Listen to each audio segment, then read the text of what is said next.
Welcome to Living in Grace.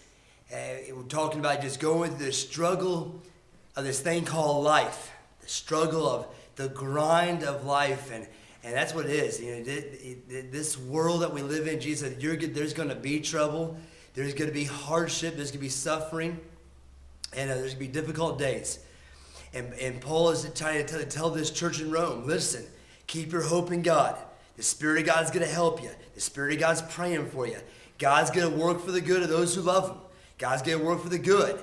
You know, if you're going through hardship and suffering, not because you made bad choices and you're going through difficult days because of stupidity or sin, but Paul says if you're suffering for the gospel, if you're going through hardship or going through trials, and it may be because of something physical or something going on, he said God's going to work for the good. And God, what he's telling me is this: God has your back. That God is for you. That God, it says here that for those God foreknew, He also predestined to be conformed to the likeness of His Son.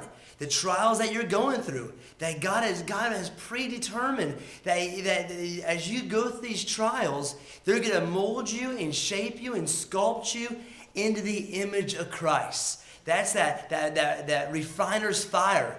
And that's when you're being dipped in that fire, and you're going through those hardships, you're going through that suffering, and God is forming you into the likeness of His Son, that He might be the firstborn among the dead, among the brothers.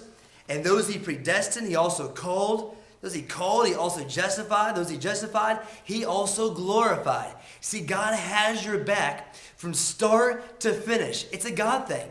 It is a God thing, and God wants you, and God desires for every person to come to the repentance and the saving knowledge of Christ. He desires that, and He wants you to know that He is in control, that He's going to hold you. He's not going to let you go, that God is going to take care of you. And as you're going through difficult days, as you're walking maybe through some hardship and walking through suffering, Paul is reminding him from start to finish, God's going to take care of you. God's going to hold you. He called you. He predestined you. He has justified you. And He has glorified you. That God is in control. That God is going to hold you. That God, listen, He is the one who's got your back, who will never leave you nor forsake you, who will never fail you nor abandon you. These are the promises for God's kids, because He is our Father.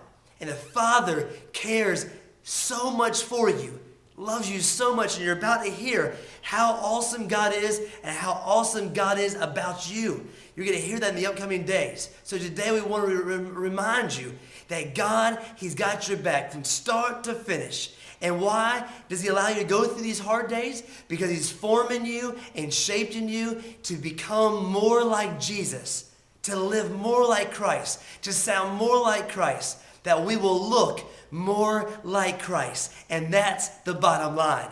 And that's why we are living in grace.